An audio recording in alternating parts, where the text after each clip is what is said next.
Breaking tonight, new video of that disturbing incident involving President-elect Donald Trump's daughter, Ivanka, allegedly being berated by an angry passenger on board a plane. Even worse, her 3 young children were traveling with her. Welcome to the Kelly File. I'm Sandra Smith in for Megyn Kelly tonight. Ivanka Trump was traveling with her husband and 3 young kids on a airport this morning when another passenger noticed her and went off. The man reportedly screaming at her, jeering at her children, and much more, getting himself eventually kicked off the plane. His partner posting this photo on Twitter, showing Ivanka visibly upset. And just moments ago, a TMZ camera crew caught up to the couple to ask them about the confrontation. Can I just ask if you regretted it all, man? Was it a bad idea to do it in front of everyone's kids? The incident raising serious safety concerns about the new first family. And in moments, in a Kelly File exclusive, Sean Spicer, the newly named press secretary for the Trump administration, will be here to respond. But first, Peter Doocy is live in Palm Beach, Florida, with more on this bizarre incident involving the future first family. What are we learning now? Sandra, even though Ivanka Trump was sitting with her 3 young children, and even though the holidays are here, this agitated air traveler laid into her because he was so upset he had to share the coach cabin of a commercial airliner with her. According to TMZ, some of the lines this man directed at Ms. Trump included, quote, "Your father is ruining the country," and, quote, "Why is she on our flight? She should be flying private." But when given a chance to share his frustrations with the world, that flyer froze up. TMZ also reports the passenger who couldn't keep it together was holding a small child of his own, but still didn't censor himself. And don't think this was just a spur-of-the-moment emotional outburst, because before boarding, the man's husband tweeted, quote, "Ivanka and Jared at JFK T5 flying commercial. My husband chasing them down to harass them. Hashtag banality of evil." That Twitter account, which also shared a post describing the disruptor's demeanor as calm, has since been taken down, and the traveling party that was removed from the plane was delayed getting from New York to San Francisco, but they were still allowed to fly today because JetBlue booted them from that jet and rebooked them on a later flight, explaining that flight attendants were following protocol that goes like this, quote, "If the crew determines that a customer is causing conflict on the aircraft, the customer will be asked to deplane, especially if the crew feels the situation runs the risk of escalation during the flight." By all accounts, nothing ever got physical on this flight, and by all accounts, Ivanka and her husband, Jared Kushner, took the high road. They didn't yell anything back. Sandra? Peter Doocy, thank you. Surely we need to discuss this. Joining us now, David Wohl is a Trump supporter and attorney, and Nomiki Konst is host of The Filter on Sirius XM Progress. So, David, what do you make of this entire situation? I mean, everybody kind of looked at this incident and said, what happened? But it did appear there was some premeditation with that tweet that was sent out by the man's partner saying they had spotted Ivanka Trump and he was chasing after her. Right. He says he's spotted her in Terminal 5, which creates a security risk in and of itself. And then there was premeditation in the harassment, which makes it worse. And let's not kid ourselves. If they had done this to Barack Obama's children, they would not have been put on another flight as JetBlue did. They would have been put on the no-fly list. This is the type of juvenile behavior, this irrational behavior that has exploded among the left since Mr. Trump's huge victory. It needs to stop. If you have a problem with Mr. Trump, tweet him, send him an email. Do not attack his family, because you'll end up paying the price. And I think this is going to go further than just this being booted off this one flight. Well, it has to. This is really bad news. If you're like me, Nomiki, you were saying, well, where was the security? First of all, everybody was shocked she was on a commercial airliner and sitting coach with her family. But then it was, where was the security in all this? Right. Secret Service was present. When contacted, they referred inquiries to JetBlue about all of it. But they did say Ivanka Trump has full Secret Service protection as the daughter of the president-elect. But still, for this man to berate her, a mother in front of her 3 young children, Listen, I commend Ivanka Trump and Jared Kushner for living a civilian lifestyle, trying to live a normal life amidst the chaos of going into a Trump presidency. But she's not a simple civilian. She's not just the daughter of the president. You know, this isn't Sasha and Malia, who are underage in the presidency living in the White House. This is somebody who's trying to be a civilian, who claims that she's just the daughter of Donald Trump, but also shows up to high-level meetings with dignitaries around the world and is very involved in the decision-making. Well, she does not have any official role. So that justifies her being attacked on an airplane with her husband and her children? And when this clown has his child with him, he attacks as well? I mean, nothing justifies it, and nothing can allow this to happen in the future. But what backs up, Miki, let me get this in here, because your same sentiment was echoed in a piece in Vogue today. They said this is just the latest in backlash against Ivanka, who has repeatedly declared herself just a daughter, while simultaneously sitting on her father's meetings and phone calls, meeting with foreign leaders. I go back to you again. I'm sorry. So that gives this guy the right to berate her in front of her family while she's trying to go on a vacation? Is that what they should expect? And are you okay with that? I'm not okay with anybody being disrespectful of our presidency, no matter who that president is, and I say that as a Democrat. I think people need to be very careful and cautious with how they articulate their feelings. But let's be clear, this person was not violent. They screamed. They were like every other New Yorker who screams at people on the streets. I mean, President Bush had a shoe thrown at him. This is very normal. Let's not blow this out of proportion. Does that mean it's right? What? No.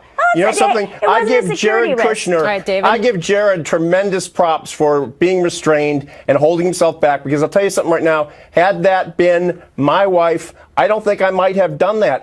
You're on a cylinder going 7 miles into the air, and who knows what's going to happen if those clowns are allowed to stay on the plane. I don't condone Good thing it. they were removed. Let's make it clear. I don't condone it. I don't condone it. But let's not blow it out of proportion. But let me just tell you, an eyewitness who said he was sitting 15 inches from Ivanka spoke to NBC earlier, and he said he completely agreed with getting this man thrown off the plane. He said he wasn't shouting, but he was physically shaking when he approached her. And he said that she handled the situation calmly, with class. It was security that ultimately made the call to remove him. He even claimed that his politics were not Trump with Trump. Derangement syndrome, Sandra. Classic Trump derangement syndrome. It's spreading, and it needs to be handled. I think you're blowing it out of proportion. I mean, this is going to happen with any president. Now, let's be clear here. You're pitting one side against another, and you're making this guy the representative of the entire left. If you have a problem with the president, email him or tweet him. He loves Twitter. Absolutely. Do not attack his daughter. He loves taking people down on Twitter. He loves encouraging, extremism on Twitter. We all know that. Thank you to both of you for sharing your thoughts. Now everybody at home can have their thoughts on that situation. All right. Also breaking tonight, President-elect Trump announcing his pick for White House press secretary. It was long awaited, and now RNC chief strategist and Trump transition team member Sean Spicer has been chosen, and he's talking first to the Kelly File about his new position in the Trump administration.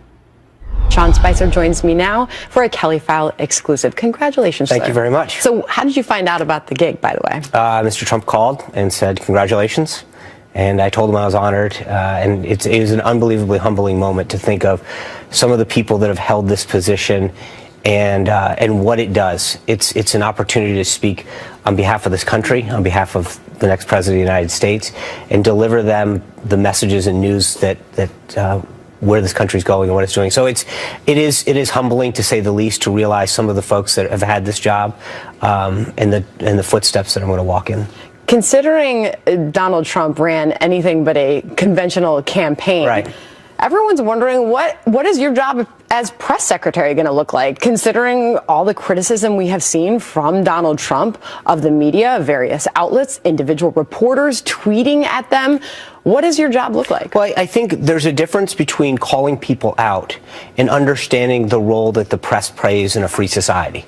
The press has a right to go out and write stories and communicate things. But I think similarly, in what Donald Trump has proven, both as a candidate and now as a president-elect, is that when people are wrong, he's going to hold them accountable and he's going to correct the record. So it's going to be he's used Twitter more effectively in social media between Twitter, Facebook, and Instagram. Do you like that? Will he continue that? It's not a question of like, because it's unique. He has a direct pipeline to the American people, to talk to them in a way that no one's done before. I think it's fascinating. It is absolutely fascinating, and it makes every day, every hour just unbelievable, because you know that you're having that conversation with the American people, and they can have it back with him, and he's not having to put everything through the filter of the mainstream media. Well, you don't have to look far to see your name in headlines all over the place right now. Washington Post headline today: Trump chooses Sean Spicer for press secretary, rounds out communications staff. When you dig into the article, Sean, it says filling what is likely to be a challenging position given Trump's sometimes hostile relationship with the media and his propensity to bypass staff to communicate directly with the public on Twitter. That is some of the criticism that we are. I don't know that it's a criticism. Look, he's the president of the United States. We answer to him. He doesn't answer to us. And I think what we do, we serve him and the American people and try to get the word out in terms of the communication staff. But he has a direct pipeline to them. And if he wants to use Twitter or any other social platform to speak to the American people directly, that's what he should do. He's the president. It's not our job to tell him what to do. It's to serve him and to help amplify that message. All right, so let's talk about how your role might look different than previous press secretaries. One of them works right here at Fox News, Dana Perino. But you had hinted with Megyn Kelly on this program last week, maybe daily press briefings aren't needed. Are you going to do away with those? I think what we need to do, and it's the same thing that Donald Trump's looking at everything in government, is can we do things better? Can we be more effective? Can we put the American people first in some of these? So maybe you saw how effective they used Facebook Live. Are there things that we can do? It's not a question of getting rid of certain things, or maybe we add certain things, but I think that we want to be innovative, entrepreneurial, as we look at all of these positions and all of these government agencies. So will there be daily press briefings? I believe that we'll have daily briefings, but maybe we add an element to them. Maybe not everything's on camera. Maybe we bring more people into the process. There's an amazing group of folks. You know, he named today Kellyanne Conway, Jason Miller. What will her role be? By the way, she's appointed counselor to the president. She's the highest ranking woman in Trump's White House. And she was also the first female ever to win a presidential election. So Kellyanne is someone who's shattered the glass ceiling and continues to do it. But she has been someone that the president trusts to give her advice on strategy and messaging. And she will continue to play that senior role of counseling him, giving him ideas, talking about how to shape an agenda and a narrative. All right, let me talk to you about a couple things in the news right now. Ivanka Trump and this JetBlue plane incident. What do you know about it? Well, clearly there was somebody who was trying to act out of line, and I think JetBlue acted accordingly and took that individual away. They went on Twitter and made it very clear that their intention was to, quote, harass her and her family. That's inappropriate, no matter what your feelings are towards anyone in this country. To do that to a woman who was on there with her children, I don't care what your political background is or what your thoughts are. That's not the way we as Americans need to act. Drain the swamp. Newt Gingrich had hinted that maybe that messaging was going away with the president-elect. I think the president made it very clear on Twitter today. It's going to keep going. He did. So everybody's kind of wondering where the former speaker was coming with those words. But he has since retracted that, and he put out a message on his own social media that maybe I was wrong. One of the things that I think people have to understand is that Donald Trump is the ultimate decider, and he will tell you what he believes and how something's going to get done. Other people don't tell him what he needs to think or do.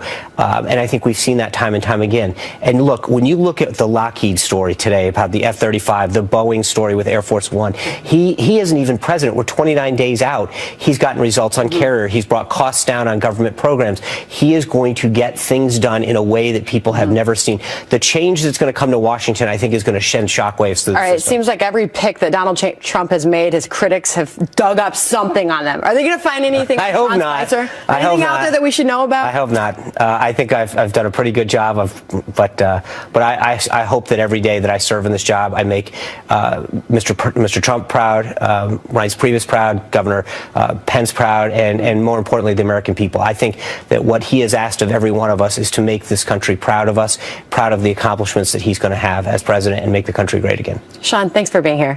Congratulations. Thank you.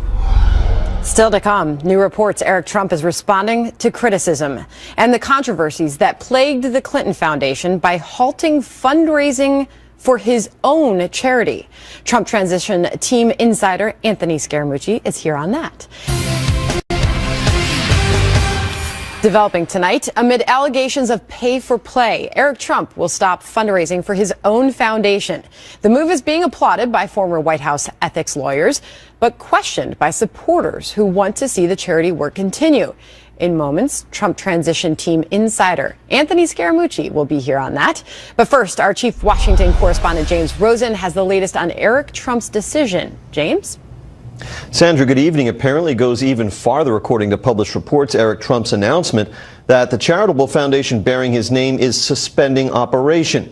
And with that announcement, the president-elect's son appears to have gone farther than he did the day before when he announced that he personally will stop soliciting charitable contributions. The Eric Trump Foundation has raised close to $8 million to help the cancer-stricken patients at St. Jude's Children's Research Hospital in Memphis. That step in turn followed the cancellation of an online auction to benefit St. Jude's, in which bidders had reached $72,000 to have coffee with Eric's sister, Ivanka Trump. Also this week, the family withdrew its name from a fundraising appeal promising million-dollar donors they could go on a hunting trip with Eric and Donald Trump Jr. and get a photo with their father. Kellyanne Conway, who will serve as a counselor to the president, bristled when a CNN anchor likened the Trump children's charities to the Clinton Foundation. A December 15th press conference in which the president-elect was to detail his efforts to separate the White House from his family's business empire and charities was abruptly postponed. Trump aides say nonetheless his divestiture plans will be in place and be made public before he is sworn in. Sandra. All right, James Rosen, thank you. Joining me now, Anthony Scaramucci. He is an executive member of President-elect Trump's transition team. He loves to come in and give us the real story. So what is going on here? Eric Trump had a charity in his name. He's going to stop raising funds for that charity, or the charity is going to shut down altogether. What's happening? Well, the charity is going to shut down altogether. So it's a sad day for St. Jude Medical Center. It's a sad day for charitable giving in that way. And so, unfortunately, what's happening in our society now is that we're very polarized politically, and we've got accusations of mudslinging going on both sides. And so Eric is doing the appropriate thing here, getting ahead of this thing proactively before his father becomes the president. But let me stop you there, because some people are going to say that he's not actually getting ahead of it, that there may have actually been something more there. I watched Jim's report, and so I really don't think there's anything more there. Yeah. I think what happened is pre-presidency, come on a bear hunt with me and my brother. Pre-presidency, have lunch, coffee with my sister, who wouldn't want to have coffee with Ivanka Trump. Because that's really what raised the scrutiny of all of this. Yeah, but all that stuff was happening, totally acceptable. Donald J. Trump as a business person, but now that he's going to be in the American presidency, the legal team's coming in there and really has to ring fence and shut down these efforts. And so for me, Sandra, and you and I know each other a long time, it is a sad day because Eric Trump has been at the bedside of children that have died from childhood cancer. Oh, I mean, Eric Trump has also participated in the miracles that we've seen where children have survived at St. Jude because of the money that's been put there to help those children. And so now it's going to stop.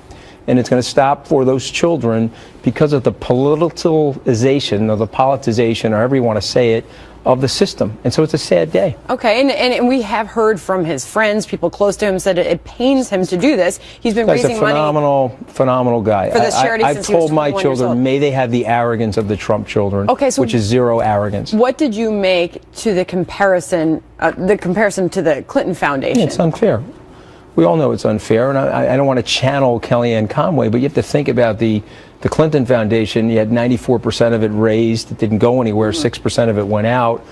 He did a 98.2% drive-through to the St. Jude Medical Center. By the way, so we're talking about the Eric Trump Foundation being compared to. What about the Trump Foundation itself? Where does that stand? You know, I don't know super amounts about the Trump Foundation, but my guess is, knowing Don McGahn as well as I do, and knowing the president-elect as well as I do, they want to give the appearance of no impropriety whatsoever. So when that press release comes out and Mr. Trump is standing at the podium answering these intensive questions from the mainstream media, you're going to get all these answers, Sandra. I think American people are going to be very happy with this family. All right, so this it's a will world-class group of people. Breaking news to you, because the president-elect has been tweeting away, and he just tweeted this a few moments ago. The so-called A-list celebrities are all wanting tickets to the inauguration, he says. But look what they did for Hillary. Nothing. I want the people. That just happened. Great. You know what's great about these tweets? You know when it's really him tweeting versus like some communications effort by our communications team. So my guess is he really tweeted that. I talked to Sean Spicer, as you just saw earlier, and yes, he does most of the tweeting. Look, I think it's one of the most effective tools ever. He's coming right over the top of the mainstream media, directly to the American people. And also the American people know when he's tweaking the media. Mm-hmm. And so when he says things, and I've said this before, Kellyanne has said it, he says things symbolically that really the supporters love, and the mainstream media takes Which literally and they celebrities go want to crazy. go to his, I'm trying to figure out who that might be. I don't know. Well, one of them was probably Andrea Bocelli, right? I think that there's it's a big backlash. I really think that the message for everybody is unification. He's going to be our president, and he's doing a phenomenal job of trying to bring the country together. And so let's go enjoy one of the greatest historical celebrations for the United States, a peaceful transfer of power of the most powerful position in the world, Sandra. How about that? Anthony Scaramucci, always Merry good to have Christmas, you, Merry Happy Christmas. Hanukkah, all Yes, those great to things. you as well. Happy holidays. Happy Kwanzaa. Merry, merry, happy, happy. Thanks. Coming up, President Obama with some words of advice for the president-elect regarding executive powers that has critics calling foul. Breaking tonight, stunning new video of the apparent terror attack in Germany this week, showing the very first moments of the horrifying scene. You can see a truck on the left of your screen barreling through the entrance of a Christmas market before some clearly terrified shoppers start running in the opposite direction just a few seconds later. This comes as we learn that investigators believe Anis Amri is the perpetrator of the attack, and he was no stranger to authorities abroad. And even in the United States, senior foreign affairs correspondent Greg Palkot has more from Berlin. Sandra, we are at the Christmas market in Berlin that was the scene Monday night of that terrible truck attack, which left 12 dead and 50 injured. This as the investigation into that attack goes into high gear, and that means the search for 24-year-old Tunisian man Anis Amri. German Chancellor Angela Merkel on Thursday saying that officials think they're close to nabbing him. They found his fingerprints on the cab of the truck. The local media says the police are still searching for clues. Reports also say that that suspect was very much on the German terror radar over the past several months, arrested or detained a few times, monitored, offering to commit attack within Germany. And reportedly, he was on the U.S. radar too. He's said to have been on the no-fly terror list. The officials said to have monitored him talking to Islamist figures as well as checking out terror websites. Now, Sandra, it is dark here now. In fact, this market is closed. But earlier today, we took a look at the market and talked to some people. Here's what we saw. Here's what we heard. It was here Monday night that a place of joy was turned into a scene of terror. A truck weighing something like 25 tons came barreling into this Christmas market here in Berlin, smashing into people, killing and injuring, hitting stalls, decorations, ending up there about 250 feet down the way. Now, 3 days later, this market is open again. A sign of courage, a sign of defiance. Having it open right now, it's not just having feelings, but also for me it's a strong signal, it's a sign. A sign of what? That we are back on the road. To show the terrorists that we stay strong. The U.S. Embassy tells Fox News that 2 Americans were hurt in the attack. One has been released from the hospital, another is still in. We are told that there are 12 in hospitals right now, and all of them are in serious condition. That's the latest from Berlin. Back to you, Sandra. Thanks so much, Greg. Tonight's headlines are causing some critics to pounce on the president-elect's proposed ban on immigration from some Muslim-majority countries after he suggested yesterday that the situation in Berlin proves that he is, quote, 100% correct on this issue. Pete Hoekstra is a former House Intelligence Committee chairman and former Trump campaign national security advisor. Buck Sexton is a former CIA officer and host of the Buck Sexton Show on The Blaze. Buck, I'll start with you first. Clearly, this attack has exposed problems with Germany's immigration system. What have we learned in the wake of this horrific attack? What we've seen is that there were a number of points at which this individual should have been detained and sent out of the country. The fact that you would have someone who is known to fraternize with jihadists, who has been caught on surveillance tapes, talking about perhaps procuring weapons, who was clearly a security risk, was known to be a security risk, but they couldn't deport him from the country because he lacked a passport from his country of origin just goes to show how inept, quite honestly, the German immigration authorities and German immigration law actually are here. There's also, of course, the security services failure. I know that they are overrun right now in Germany, in part because of the Merkel policy of open doors to much of the refugee population coming in from Syria and other places in the Muslim world. Because of that, they're completely inundated with surveillance needs for known extremists all across the country. This is a security burden that they can't really handle. But in this case, we're talking about somebody who made a lot of mistakes, who popped up on the radar. They should have detained him and kicked him out of the country or found a way to keep him in prison. They just dropped the ball on both immigration and security. Congressman, I think that's what troubles so many. When you look at this attack and you look at all the details coming out of it about him, about where he came from, about what he's done, what we knew about this man, and how he slipped through the cracks and how he was able to carry out such a horrible attack.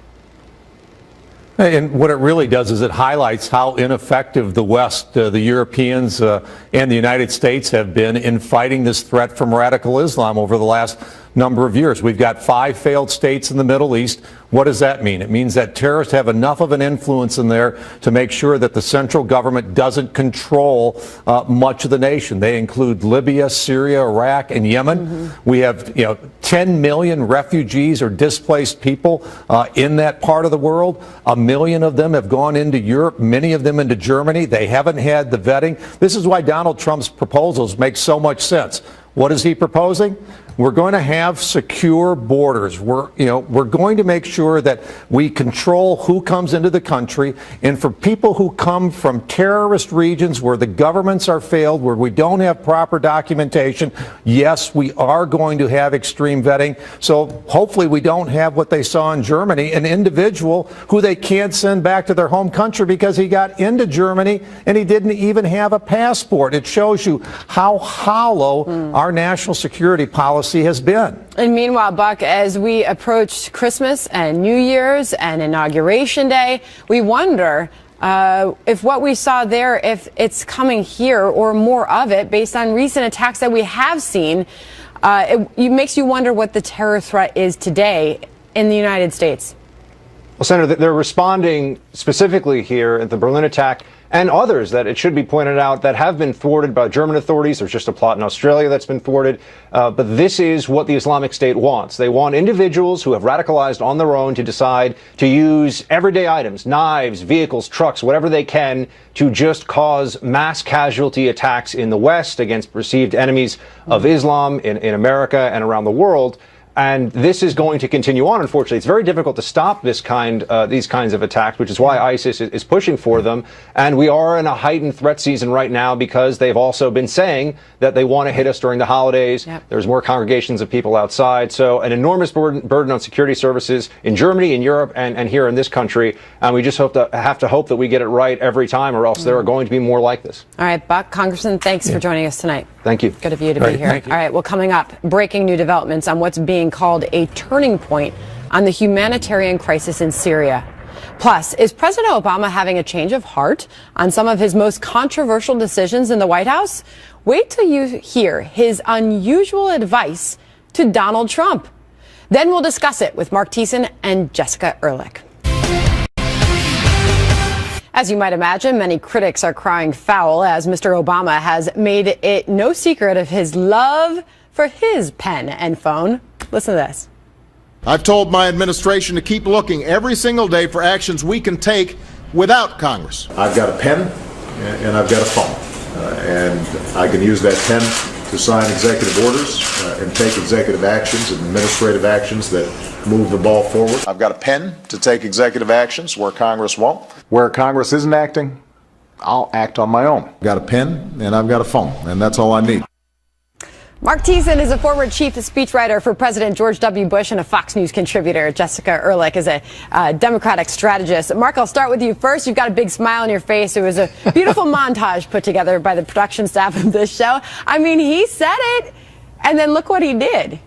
It's quite remarkable the chutzpah it takes to say what he said in that interview. And the thing about his pen and his phone is that he's still using it. I mean, the day before he gave that advice to Donald Trump in that interview, he used his pen and his phone, took executive action to permanently ban offshore drilling in hundreds of millions of acres of the Arctic Ocean and the Atlantic coast. He took a 1950s era law written 75 years ago to expressly overturn the intent of Congress and the intent of the American people in this election. He's telling Donald Trump not to use his pen and his phone. Well, guess what's going to happen? Donald Trump is going to use his pen and his phone to undo all the things that Barack Obama used his pen and his phone to impose against the will of the American people. Jessica, after what we just saw and heard, it is hard to imagine that President Obama has a leg to stand on offering this type of advice to the president-elect.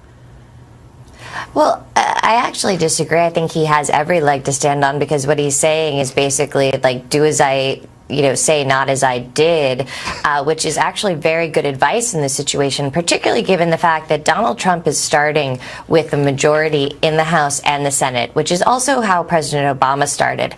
And then things fell apart and he lost that. And not only did he lose it, but Congress worked actively against every single measure that he had and every single measure that he put forward. And Donald Trump right now is starting with not only what, President Obama felt that he had in both 2008 and 2012, which is a mandate from the people. And I think President-elect Trump feels the same way, that he has a mandate from the people, that he's going forward and going to execute that. He has the majority in the Senate and the House, and now is the time to work on that. And I think, what the president is saying is, don't lose that, without specifically saying, make sure you hold on to your majority and get the legislation done and try to do as much as you can, because otherwise that is what we'll end up seeing from Donald Trump, is having to do the same actions over and over if things fall apart for him. Mark, you make an interesting point that it makes it a lot easier to undo a lot of the things that he did do with his pen and phone when you do go around Congress. Absolutely. I mean, and look, right now as we speak, Obama administration's officials are burning the midnight oil tonight and every night going forward between now and January 20th to try and impose as many regulations and executive actions as they can in order to hide the hands of Donald Trump. So of course he's going to use this pen and his phone to do his best to untangle that mess that they've tried to wrap him in. But it's not just executive action versus congressional action. One of Obama's signature legislative achievement is Obamacare. That's going to get repealed as well. And the reason is, it's not that he did go through Congress to pass that, but he had the House and the Senate and he had veto-proof majorities, and so he went through and he imposed that over the objections of Republicans. If you want to be successful, if you want your legacy to last, you have to get bipartisan buy-in. You have to reach out to the other party and bring them in so that they don't come in and undo your work when they come in and get the power to do it. And Jessica, it does make you wonder when we saw the president, the sitting president, offer that interview and offer that advice to the president-elect. It makes you wonder, the next few years, how much is the president-elect going to hear from President Obama? Will he be pretty vocal about his actions? Yeah, I can't really speculate on that, but I will say that, President-elect Trump has said repeatedly that President Obama has really been very open and helpful to him and been wonderful during the transition. I think that will continue. I have absolutely no idea what President Obama will do going forward, or what his role will be on a national or an international level, on a local level. I really can't speculate to that. But I think Mark makes an amazing point in that, which I agree with completely. Whatever it is, whether it be Obamacare, I think that is actually how, everything sort of fell apart for Obama, whether he'll say it or not. He ended up losing control of the House and the Senate. And that's what leads to having that, where you have to do executive orders to get what you feel the people elected you to do done. Donald Trump is not starting in that position. He's starting with a position where he's got what he feels is his mandate from the people who voted for him. Okay. He has the House and the Senate. Right. He now has the opportunity to have an incredible beginning of the next several years. All right, Jessica, Mark, thank you. Thanks. Developing tonight, a vile and racist attack caught on camera in a Kentucky shopping mall. Watch. Go back to wherever the you come from, lady. Y'all think you... Hey, tell them to go back where they belong. They can't act like, they come here to live and act like everybody else. Get in the back of the line like everybody else does. And be somebody. And that's the way I look at it. You're a nobodies. Just because you come from another country, it don't make you nobody. You're nobody. As far as I'm concerned, probably on welfare, the taxpayers probably paid for all that stuff. I'm sorry, but that's the way I feel. I see so. That's okay. Speak English. You're in America. If you don't know it, learn it. Now, some are calling for that angry woman to face charges, but a local attorney says no one's come forward to make a complaint. Here now, Mark Eiglarsh is a criminal defense attorney, and Eric Guster is an attorney and municipal judge who sees these type of criminal cases all the time. Well, Eric, you may not see this one because nobody's come forward. Yeah. In the cases like this, you have to have a complainant. You have to have someone to sign a warrant to say, I want to bring charges against this person because that any type of harassment charge, such as this case, would be a personal charge where the victim has to come and complain. It's a lot different than a murder charge or something else where just the state can bring a charge. So we're not going to see this one unless the victim comes forward. I mean, Mark, what did you make when you saw this? I mean, it's happening in a JCPenney store. Obviously, you saw the video. It was a white woman, 2 Hispanic women, and one cut in line. I mean, you know, this kind of stuff happens as the holidays. People are tired. They're hungry. I mean, people get upset. But, I mean, this was a racist, angry tirade. Yeah. Sandra, I found her speech as gross as what I've allowed to grow on my face, but as outrageous and offensive as we all find it to be. Let's make one thing clear. I disagree with what was just said. It's not a criminal case. It is constitutionally protected speech. As outrageous and offensive as it is, the First Amendment affords us wide latitude to spew that kind of ugliness and hatred, believe it or not. Okay, what rights, though, Eric, does the mall have in all of this? Because they have responded. JCPenney has responded. They said that they would love to find the victims of the tirade, by the way, reimburse them for their purchase and apologize for their experience. But as far as the mall is concerned, once they identify the person, they will be banned from the mall. Do they have the right to do that? The mall has the right to do that, but first, Mark is incorrect. Harassment is a criminal charge. That's abusive language, which this is 2 or 3 minutes of abusive language. Secondly, as reference to the mall is a public place, but it's privately owned. The mall has a right to ban anyone for any type of abuse, any type of offensive language, and it's actually in their code of conduct that is posted throughout their mall. Mark, so they will tell this lady that she cannot enter the mall ever again. Mark? He's right about the mall part. It's a private place. They can keep her out, issue a trespass warning. He's right on that. He's dead wrong on whether this is a criminal charge. Merely because people are offended, the Supreme Court has made it very clear. Skokie versus Illinois, the list of cases go on and on. We learned them in law school. You can be outrageous and offensive. I wouldn't mind if she goes to jail. But you cannot use abusive language. I would defend you can't her. use abusive language. So Eric, listen, if somebody who was present during that confrontation, if they're listening to this, what do you do if you see something like this? This is the type of situation where number one, it's great that someone videoed it. Secondly, you have to let the DA know that you are a potential witness, because this person may need extra witnesses to talk about the situation, to give the scope of it, just in case it goes to trial. Because this is harassment. You cannot verbally harass anyone without expectations of arrest. 5 seconds left. It's not a criminal offense. It's outrageous. It's morally wrong, but legally, unfortunately, it's permissible. Right. We've got to leave it right there. Thanks to both of you. We'll be right back. Make sure you settle for more this holiday season and buy Meghan's new New York Times best-selling book. It's sure to inspire you to make 2017 the best year yet, and it will be. Jen says she took every experience and learned from them. She is a role model. Michael Nixon says life-changing book for girls and women of all ages.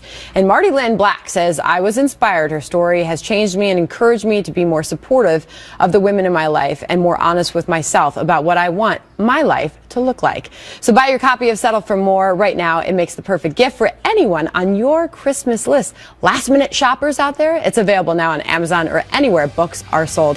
Thank you so much for joining us tonight. I'm Sandra Smith, and this is The Kelly File.